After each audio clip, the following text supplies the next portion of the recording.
আমাদের আজকের নিবেদন এক ভয়ঙ্কর কালো জাদুর কাহিনী, চিনির পুটলি। পূর্ববঙ্গের এক ছোট গ্রাম, নাম খিরাইপুর। সবুজ ধানের ক্ষেতে ঘেরা, দূরে তালগাছের সারি, আর তার মাঝখানে এক পুরনো পাকা দোতলা বাড়ি, চৌধুরী বাড়ি নামে পরিচিত।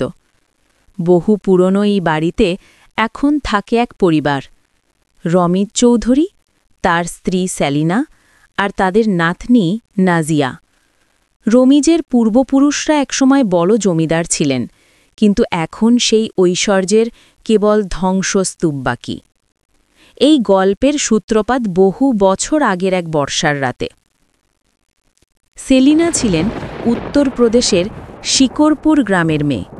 বিয়ের পর শ্বশুরবাড়িতে এসে প্রথমে খুব কষ্ট পেয়েছিলেন। অপরিচিত মানুষ, অপরিচিত ভাষা, অপরিচিত মাটি। তবু বছর কয়েক পর গ্রামের সঙ্গে মানিয়ে নিয়েছিলেন। মাঝে মাঝে শিকরপুরের পুরনো কথা মনে পড়ে যেত, কিন্তু যোগাযোগ প্রায় বন্ধ। একদিন গ্রামের মসজিদের পাশের মহিলাদের মজলিসে তিনি দেখা পেলেন এক অপরিচিতা বৃদ্ধার। সেই মহিলা নাকি শিকরপুরেরই মানুষ। নাম তার রহিমা খাতুন। সেলিনার সঙ্গে বেশ ঘনিষ্ঠতা গড়ে উঠল। কথা, আড্ডা, বাজারে যাওয়া, নামাজের সময় একসাথে বসা। রহিমা ছিলেন অদ্ভুত চাহনির মহিলা। চোখ দুটো অস্বাভাবিক কালো, যেন গভীর অন্ধকারের তলদেশ থেকে তাকিয়ে আছে। একদিন সেলিনা তাকে চৌধুরী বাড়িতে আমন্ত্রণ জানালেন।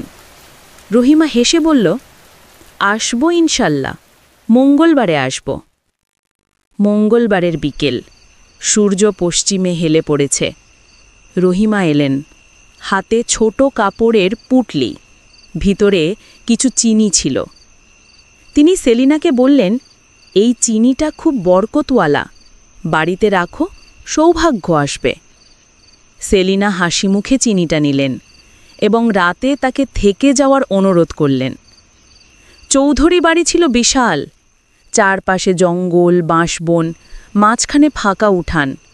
এক পাশে রমিত, সেলিনা, অন্য পাশে তাদের ছেলে হাফিজ ও ছেলের স্ত্রী রুবিনা থাকত। নাজিয়া তখন ছোট মেয়ে, হয়তো 10 বছর বয়স। সেদিন গভীর রাতে, হয়তো 12টার পর, সেলিনার ঘুম ভাঙল। বাতাসে এক অদ্ভুত গন্ধ, মাটি আর ধূপের মিশ্রণ। তিনি দেখলেন দরজাটা খোলা। বাইরে উঠে দেখেন উঠানে রহিমা মাটিতে কিছু পুঁতছে। এই সময় তুমি কি করছো? সেলিনা ভয় ভরা গলায় জিজ্ঞেস করলেন। রহিমা মাথা তুলল, শান্ত স্বরে বলল, পায়ে কাঁটা ঢুকেছিল, বের করছিলাম। অন্ধকারে তার মুখ দেখা যাচ্ছিল না। সেলিনা কিছু না বলে ঘরে ফিরে গেলেন। ভাবলেন নিশ্চয়ই কিছু না। কিন্তু পরদিন সকালে রহিমা বিদায় নিলেন এবং তারপর থেকেই চৌধুরী বাড়িতে অদ্ভুত কিছু ঘটতে শুরু করল। প্রথমেই অসুস্থ হয়ে পড়ল রুবিনা। সে তখন অন্তঃসত্ত্বা।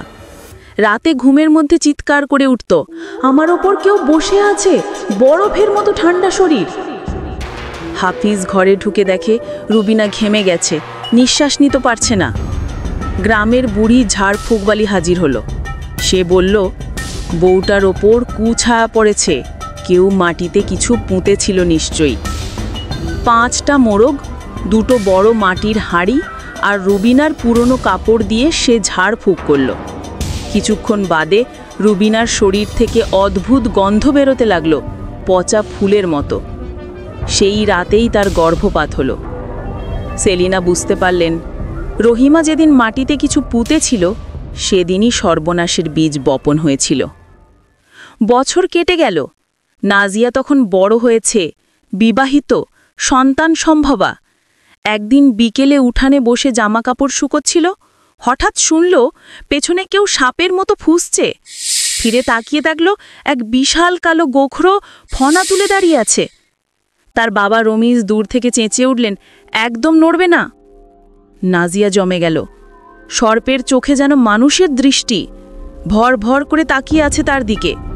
সে হঠাৎ উঠে দৌড় দিল, আর ঠিক তখনই সাপটা মিলিয়ে গেল, যেন ধোঁয়ার মতো বিলীন হয়। সেই রাতে সবাই জেগেছিল ভয়ে। বছর কয়েক পর তৃতীয় সন্তানের সময়ও নাজিয়া আবার সেই একই ঘটনার মুখোমুখি হয়।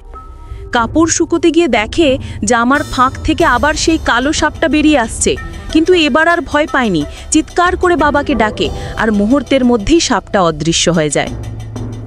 দিন যেতে লাগলো, কিন্তু বাড়ির ভয়াবহতা শেষ হলো না। রাতে কেউ কেউ উঠানে অদ্ভুত ছায়া দেখতে পেত, এক বৃদ্ধা নারী, সাদা কাপড় পরা, মুখ ঢাকা। কেউ তার নাম ধরলে সে ধীরে ধীরে মিলিয়ে যেত। একদিন রমিজ নিজেই এক ভীষণ অভিজ্ঞতার মুখোমুখি হলেন। দুর্ঘটনায় আহত হয়ে বিছানায় শুয়েছিলেন। হঠাৎ রাত দুপুরে জেগে দেখলেন তার ঘরের কোণে কিছু ঝুলছে, যেন এক কাটা মানুষের মাথা, চোখ দুটো স্থির, ঠোঁটে বিকৃত হাসি। রমিজ চিৎকার করে উঠলেন, আর তখনই মাথাটা মিলিয়ে গেল। কিন্তু কয়েকদিন পরেই তিনি মারা গেলেন নাজিয়ার কোলে। রমিজের মৃত্যুর পর সেলিনা একা থাকতেন সেই বাড়িতে।